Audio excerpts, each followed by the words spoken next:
하나님의 말씀은 하나님 앞에 나의 서약은 무엇인가요? 하나님 앞에 나의 서약은 무엇인가요? 라는 제목으로 함께 은혜 나누겠습니다. 우리가 무슨 일을 시작하거나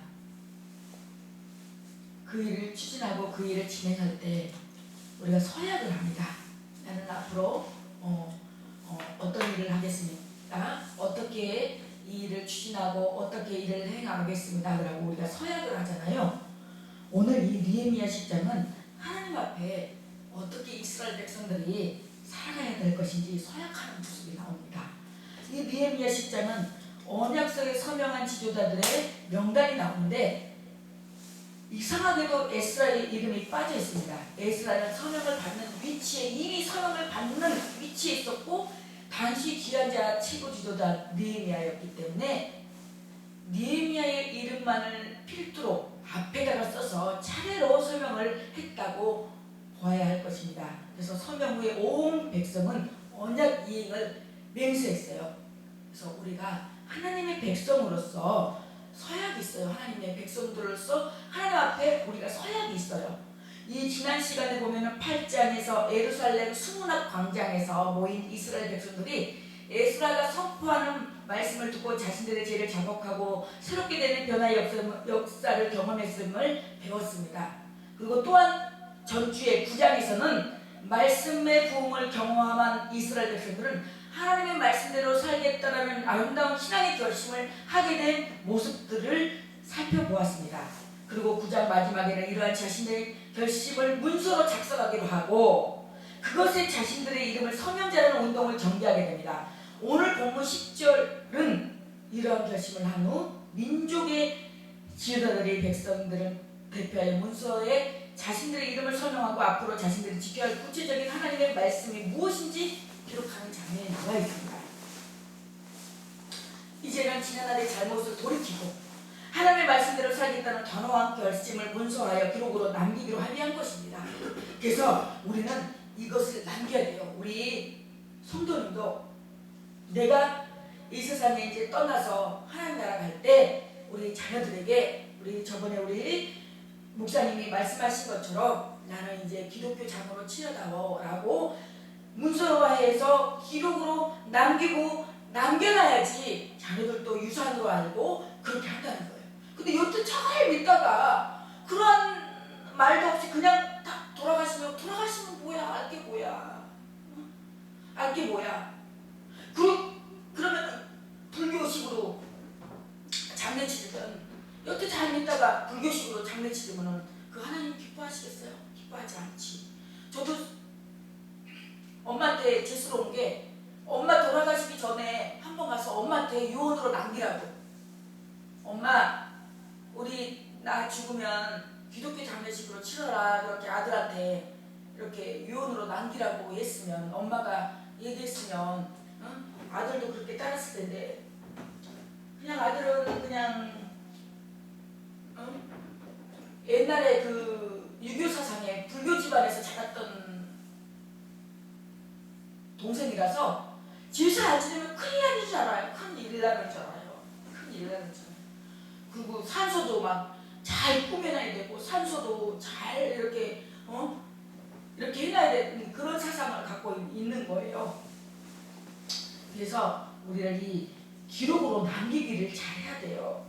그래야 민족의 지도자인 84인이 이 문서에 서명을 하기에 이릅니다. 제일 먼저 서명한 지도자는 느헤미야와 시드기야였는데 나라의 제일 높은 지도자에게 짓던 느헤미야가 솔선수범해서 제일 먼저 서명을 하고 그에 다음 충복인 시드기야가 따릅니다. 그렇습니다. 우리 김명수 성도님이 그 가정의 지도자예요. 지도자 대빵. 그러니까 우리 어르신이 이 다음에 어떻게 하고 세상을 떠나느냐에 따라서 자녀들이 예수를 믿고 예수를 안 믿고에 달려있어요. 그래도 산 사람 죽은 사람 소문도 거의 자식들이 보면요 평상시 때는 말씀을 안 듣다가 돌아가시면 유언으로 남기면 그거 많이 이렇게 생각이 나요. 엄마가 아버지가 너네들도 예수 꼭 믿고 천국 가거라 그러고 유언을 남기면은 지금은 당장은 교회를 안 다니고 당장은 저기를 안 해도 그거 엄마 그래도 아버지 살아계셨을 때 아버지 돌아가시기 전에 유언인데 그 유언 그거 소원 우리가 들어줘야 되지 않겠냐 그러고 다니단 말이에요. 나온단 말이에요. 그래서 우리는 우리 성도님이나 저나 우리 가정에 믿지 않는 가정에 이거예요. 응? 그렇기 때문에 우리가 잘해야 돼요. 내가 잘해야 돼요. 내가 본이 돼야 되고 덕이 돼야 되고.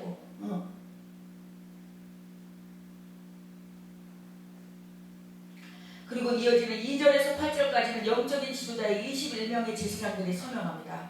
그리고 9절에서 13절까지 17명의 레위지파 대표들이 설명을 합니다. 다시 14절에서 27까지는 일반 백성의 지도자들이 44명이 설명을 합니다. 이 문서는 에스라에게 작성되고 느헤미야 백성의 지도자들이 모든 백성을 대표해서 설명을 한 것입니다. 보십시오. 여기도 질서 있게 차근차근 이렇게 해서 질서 있게 설명을 합니다. 설명 하나에도 질서 있게 한단 말입니다. 응? 그래서 가정에도 질서가 있어야 되듯이 교회에도 질서가 있어야 되고 어떤 단체에도 질서가 있어야 돼요. 질서가. 응? 가정에도 질서가 없어서 무너지는 가정들이 얼마나 많습니까? 응? 응? 이거는 위아래도 없고 부모를 대적하고 권력하고 참 우리 성도님 복 받은 거예요. 자녀들을 그렇게 효도하고 그러시는 거 진짜 복 받으신 거예요. 그렇지 않은 자녀들도 많거든요. 불효하고. 이 문서는 부흥을 체험한 주의 백성들이 하나님의 뜻대로 살겠다라고 결심한 내용을 기록하고 백성의 맹세의 각서를 쓴 것입니다. 10장의 앞부분을 이 문서에 설명한 대표자들의 이름이 기록되어 있고 뒷부분에는 이 문서에 주된 내용들이 기록되어 있습니다. 우리는 오늘 느헤미야를 비롯하여 이스라엘 백성들이 문서로 작성할 만큼 결의를 다지는 모습을 자세히 살펴볼 필요가 있습니다. 우리는 이스라엘 백성들이 부흥을 사모하고 새롭게 변화되는 삶을 살기로 소망하는 모습들을 속에서 우리가 본받아야 할 믿음의 무엇이었는지 알아보는 시간을 가져보도록 하겠습니다. 우선 이스라엘 백성들이 문서에 기록한 구체적인 결단의 내용이 무엇인지 한번 우리 살펴볼까요? 첫 번째로 이스라엘 백성들은 하나님의 말씀을 지켜 순종하겠다는 결단을 문서로 기록합니다. 10장 29절에 보면은 다 그들의 형제 귀족들을 따라 저주로 맹세하기를 우리가 하나님의 종 모세를 통하여 주신 하나님의 율법을 따라 우리 주 여호와의 모든 계명과 규례와 율례를 지켜 행하여 지금 이스라엘 백성들은 하나님의 말씀을 따라서 그 말씀을 지키며 살겠다고 결심을 합니다. 그리고 그러지 않은 사람들에게는 하나님의 저주가 있을 것임을 선포하고 있습니다. 왜 이들이 하나님의 말씀을 이처럼 지키기로 결심한 것을 문서로 작성했던 것일까요? 그것은 하나님의 말씀은 하나님의 백성들의 삶의 기준이자 법이 되기 때문입니다. 우리가 백문이 불여일견이라고 아무리 있잖아요. 말만 뻔들이 하고 지키지 않으면 아무 소용이 없어요. 그래서 행함 없는 믿음은 죽음이 됨이라고 했어요.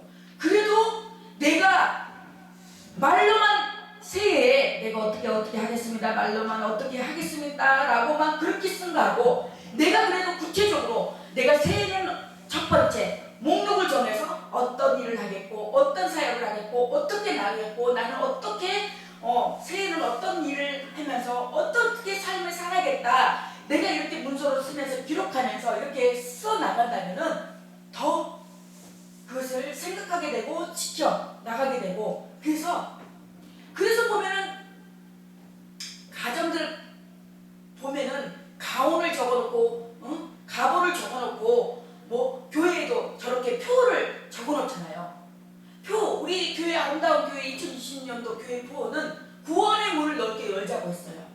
그러니까 지금 김제도 가고 산청도 가고 또 이제 11월 달은 대전도 가고 성주도 가고 그러잖아요.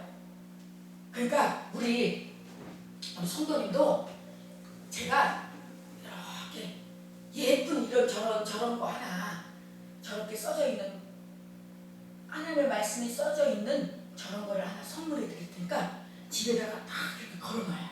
그러면요, 이거 아버지가 그러는데 자식들이 뭐라고 할 거야. 그리고 우리 성도님 가정 자녀들은 착해갖고 아버지가 이런 거 걸어놔도 누가 뭐라고 할 자녀들 없을 것 같아. 그치? 그럼 그거 보고 자녀들이 예수를 믿는 거예요. 우리 성도님 자녀들한테 물려줄 거? 유산도 좋고 돈도 좋고 땅도 좋고 좋지만 가장 좋은 유산을 물려주는 것은 믿음을 물려주는 거예요. 신앙생활을 물려주는 거예요. 신앙생활을 하게 하는 것이 가장 큰 유산이에요. 돈은 있다가도 없고, 그리고 고기를 항상 잡아줄 수는 없는 거잖아요. 고기를 잡는 방법을 가르쳐줘야지. 예수를 신앙생활을 잘 믿잖아요. 정말 3, 4대까지 우리 성도님 손자까지 아주 3, 4대까지 이르러서 하나님께서 복을 주신다고 했어요.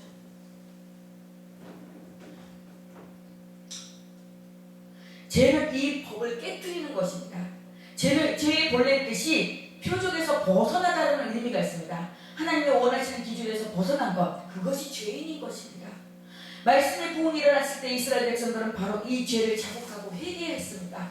그동안 자신들이 받은 징계와 형벌을 모두 하나님의 말씀의 법을 불순종했기 때문에 발생했음을 그들은 알았습니다. 그래서 이제는 하나님을 순종치 않고 거역하며 하나님의 말씀을 등 뒤에 둔 것을 회개하고 말씀을 지키기로 결심하고 이것을 서약하고 문서화한 것입니다. 우리가 살고 있는 시대를 가르쳐 우리는 포스트 모던의 시대라고 합니다. 이 포스트 모던이라는 뜻은 절대 진리가 없어요.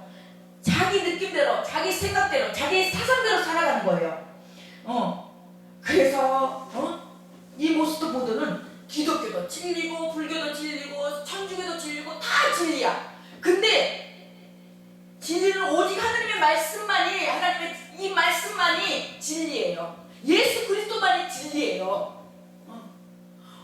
예수 그리스도 외에는 구원받을 자가, 구원 얻을 길이 없다고 했어요. 근데 지금 이 시대에 살고 있기 때문에 많은 사람들이 혼돈에 살고 있어요. 그래서 복을 받을까 해서 절에도 가서 불공도 드려보고 백배도 해보고 또 천당에 가서는 성당에 가서는 그 신부한테 고해성사도 해보고, 그렇다고 해서 신부도 인간이에요.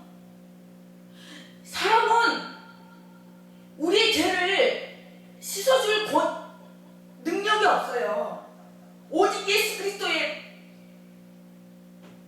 이름만이, 예수 그리스도만이 우리의 죄를 씻고 우리를 구원하게 하실 자는 오직 예수 그리스도예요.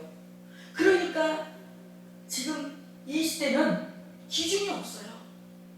기준이 없다 보니까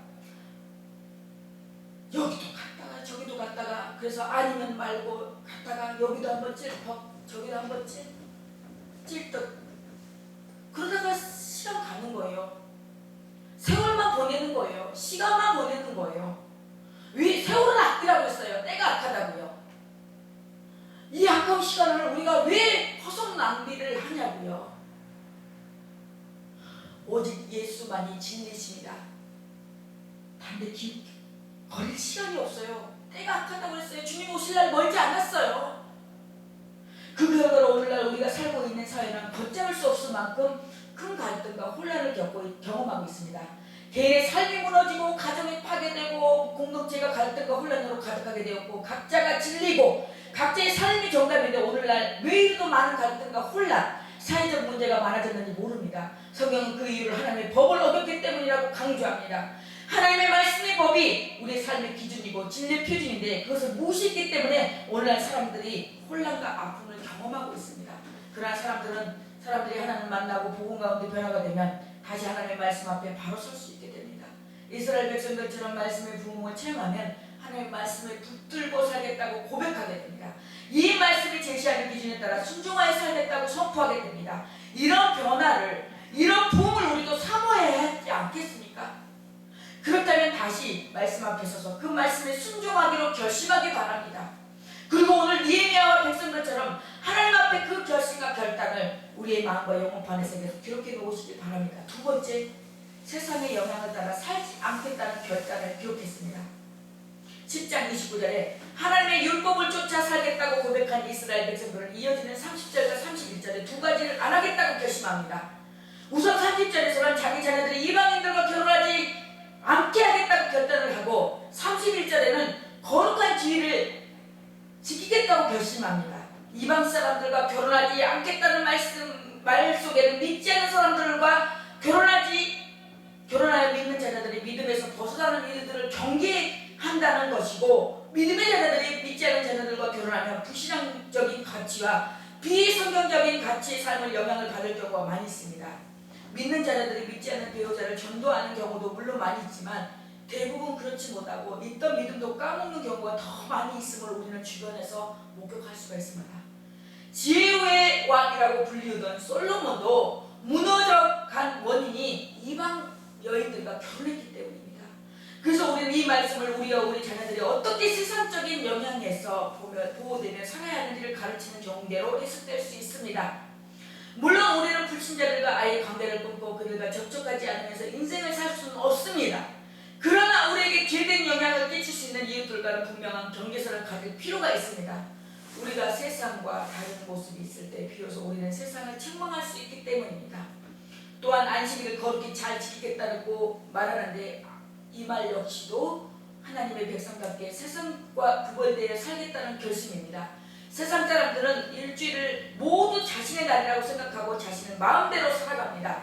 그러나 믿는 우리 하나님의 백성들은 거룩한 이 주일을 지킴으로 말미암아 하나님의 날임을 선포하는 삶을 살게 됩니다. 즉, 이 주일 하루만 하나님의 날이 아니라 모든 날이, 하루가 우리의 삶이 하나님의 날이고 우리의 삶이 하나님을 예배하는 삶을 살겠다는 결단을 하게 합니다.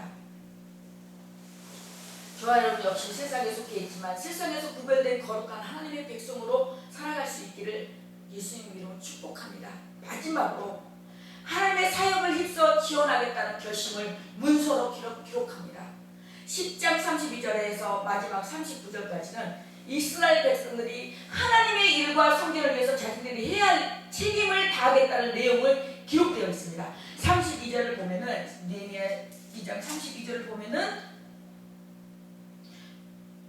또 우리가 또 스스로 규례를 정하기를 해마다 각기 세 개의 10풀이를 수납하여 하나님의 전을 위하여 쓰게 하되 곧 저설병과 진설병과 항상 드리는 소제와 항상 드리는 번제와 안식일과 초하루와 정한 절기 있을 것과 성물과 이스라엘 위에 속번제와 우리 하나님의 전의 모든 일을 위하여 쓰게 하였고, 또 우리 지사장들과 레위 사람들과 백성들이 집을 뽑아 각각 종족들의 해마다 정한 시기에 나무를 위하여 하나님의 전에 바쳐 율법에 기록한 대로 우리 하나님의 여호와의 제단에 사르게 하였고, 해마다 우리 토지 소산의 만물과 각종 가문의 첫 열매를 여호와의 전에 드리기로 하였고, 쭉 이렇게 나옵니다.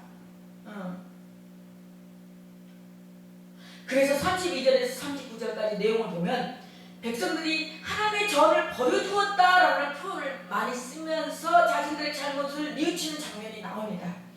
특히 그들이 하나님의 전을 버려둔 가장 대표적인 행동이 각종 헌물과 11조를 내지 않았던 것입니다. 하나님의 성령과 하나님의 종을 돌볼 책임은 하나님의 백성들에게 있었습니다.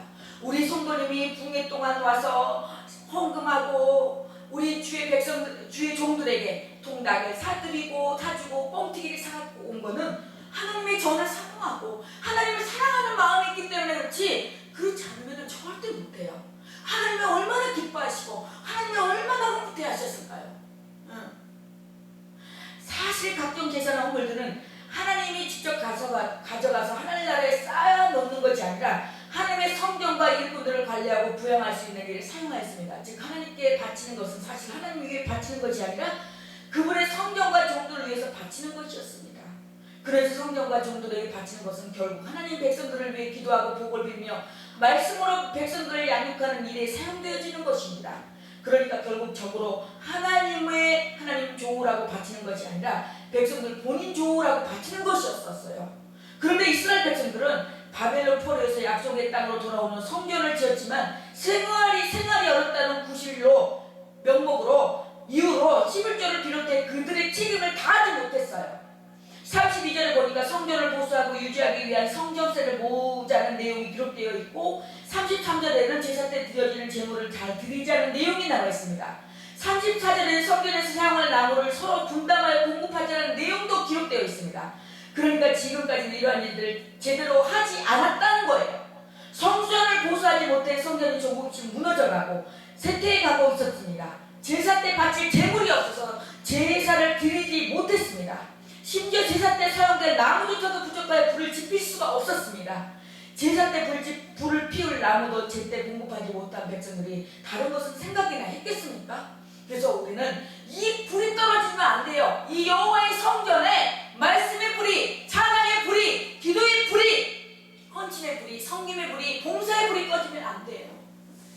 항상 우리는 내 심령에, 이 심령에 자꾸만 말씀으로, 이 말씀으로 찬양으로 자꾸만 해야 돼요. 저도요, 말씀 안 보고 찬양 안 하면 처져갖고 힘들어요. 내 자신이 힘들어. 그러니까 나를 위해서라도 더 찬양하고 기도하고 나가는 거예요. 나가면 우리 성도님이 같이 얘기하고 같이 식사라도 하고 좋잖아요. 그래서 이제 부흥회도 끝나고 그래서 이제 계속 이제 전도할 거예요. 전도하고 이제 우리 성도님하고 더 많은 시간을 가질 거예요.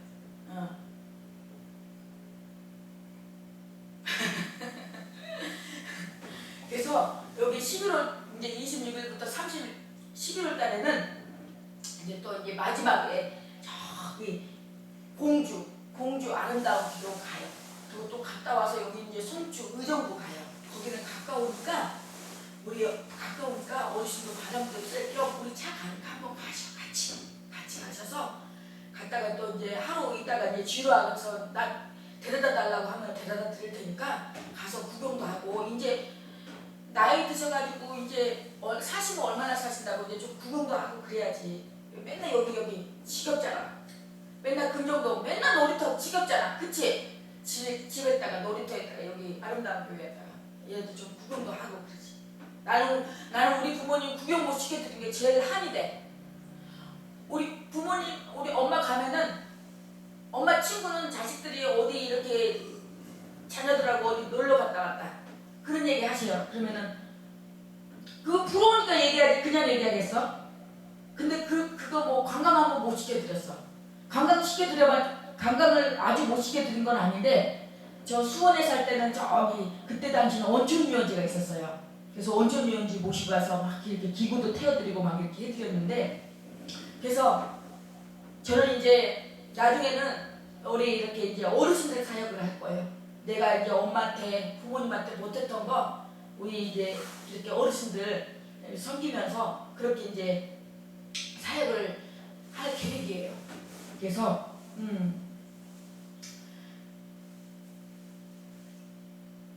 35절부터 마지막까지는 11조를 드리지 않았던 모습들을 회개하는 내용이 기록되어 있습니다. 이러한 모습을 보면서 성경은 하나님의 성전이 버림받고 있었다라고 표현하고 있습니다.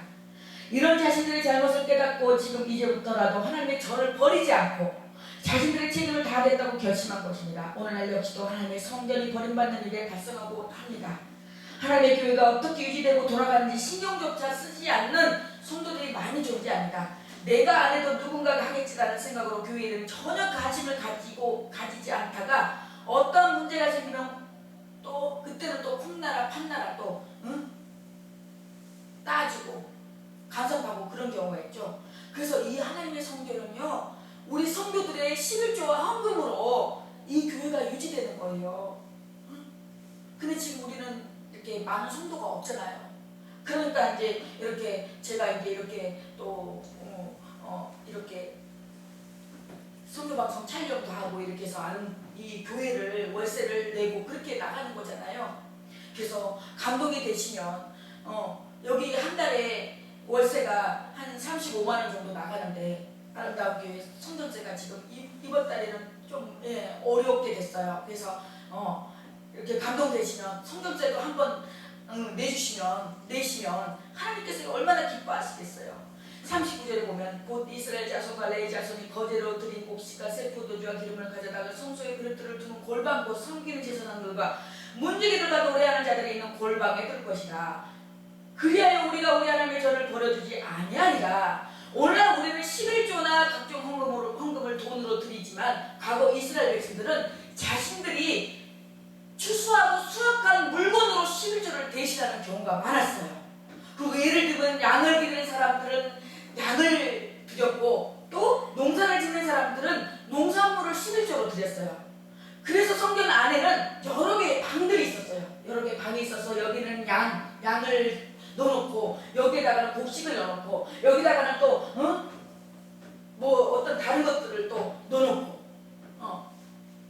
그래서 성전의 골방의 용도는 이처럼 성전의 11조와 각종 헌물을 보관하는 장소로 쓰였고 또한 성전에서 일하는 사람들의 휴식처와 거할 처소로 사용되었습니다. 제사장들이 그래서 쓰는 골방, 문지기들이 쓰는 골방, 노래하는 자들이 쓰는 골방들이 따로따로 있었어요. 그래서 큰 교회 가면은 옥양실이 따로 있고 또 유아실, 어린 아이들은 유아실에서 이제 이렇게 예배드리기 힘드니까 유아실이 있고 또 유치부실이 있고 초등부실이 있고 고등부실이 있고 청년부실이 있는 것처럼 이렇게 각각 다 있잖아요.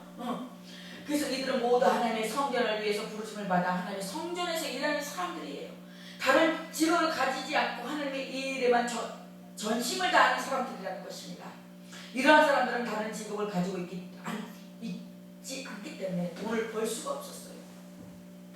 하나님의 성전에서 나온 것으로 가정을 꾸리고 생활을 유지하는 사람들입니다. 이들은 하나님의 백성들이 가져와 골방에 보관하는 헌물을 통해 생활을 하는 사람들입니다. 그러기에 하나님의 백성들이 헌물을 가지고 와서 골방 보관소에 넣어두지 않으면 하나님의 일을 하는 사람들이 생활을 할 수가 없습니다.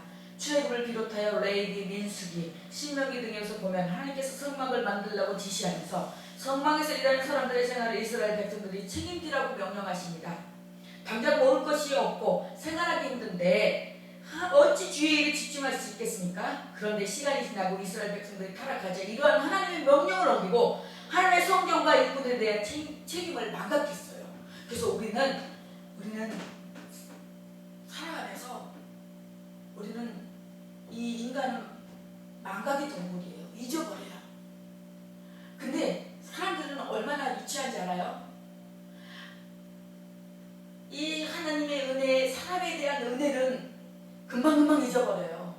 근데요, 사람들한테 서운하고 사람들이 나한테 서운해하고 저기 한 거는 그냥 해갖고 풀지를 못하고 우리 세상 사람들은요 그렇대요. 세상 사람들은 술 한잔 먹고 막 이렇게 풀고 그런데 우리 이 믿지 않는 사람들이 믿음의 사람들이 더 아픈데 꽁해갖고 풀질 않아요. 꽁해갖고 진짜 그렇더라고요. 진짜로.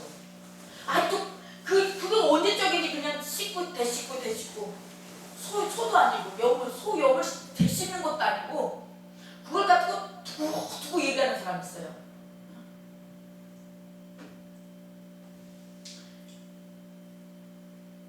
11조도 안 바치고 헌물도 안 하고 이러한 개인적으로 예배 자체를 드리지 않았다는 말도 되며 또한 이로 인해 성전에서 일하는 일꾼들이 먹고 살 길이 끊어지게 되니까 나중에는 생활하고 견디기 힘들어지니까 이 지사장들이 다 어떻게 먹고 살기 위해서 지금 나가는 현실이 있단 말이에요. 돈을 벌러 나가는 현실이 있단 말이에요. 그러면은 사람이 어떤 한 가지 일을 하는데 그거에 집중하려면 그것만 우리가 이 집중에 파고들어야 되는데 자꾸 이런 일도 하고 저런 일도 하면은 이게 우리가 이 집중력이 혼선되잖아요. 흐트러지잖아요. 그러면 주의 일에 온전히 올인할 수가 없는 거예요. 그러면은 자연히 기도도 덜하게 되고 몸이 힘드니까 일하면 몸이 힘드니까 그리고 다른 세상 사람들과 막 하니까 이게 이제 흥미하는 거예요. 그래서 주의 종들은 진짜 죽든지 살든지 기도로 하나님이 주면 먹고 안 주면 말고 그렇게 정말 그런 각오로 가야 된다니까요. 그런 각오로. 그런데 생활을 해야 되고 그러니까 지금 많은 한국교회 이런 조그만 교회, 개척교회 주의종들이 많은 어려움을 갖고 있는데 이럴 때 주의 성도들이 이렇게 조금이라도 이렇게 힘을 덜어드려야 돼요. 그런 부분이 성도들이 그래서 성도들을 세우고 직분을 세우고 하나님의 일을 하는 거예요. 그래서 백성들의 부흥을 체험하려 그들이 스스로 잘못을 깨닫고 하나님의 백성답게 살려고 하자 하나님의 일을 위해 하나님의 전을 위해 헌신하는 사람으로 변화된 것입니다. 우리 역시 이러한 변화를 사모해야 하지 않겠습니까? 부흥은 예배 때만 은혜 받고 뜨거워지는 것을 말하는 것이 아니라 그들의 삶이 변화되어 하나님이 원하시는 바대로 살아가는 모습을 보이는 것입니다. 자신들의 죄를 회개하고 하나님의 말씀에 순종하기를 결단하고 세상의 영향력에서 벗어나 주의 일에 힘쓰기로 주를 위해 살기로 삶을 돌이키는 것입니다. 이러한 영적인 부흥이 우리 한국교회와 성도들에게 그리고 저와 여러분들에게 임하기를 바랍니다. 그러므로 이 부흥을 통해 우리 민족이 다시 살아나고 한국교회의 부흥의 물결이 다시 시작되고 저와 여러분들의 삶에 변화되는 놀라운 역사가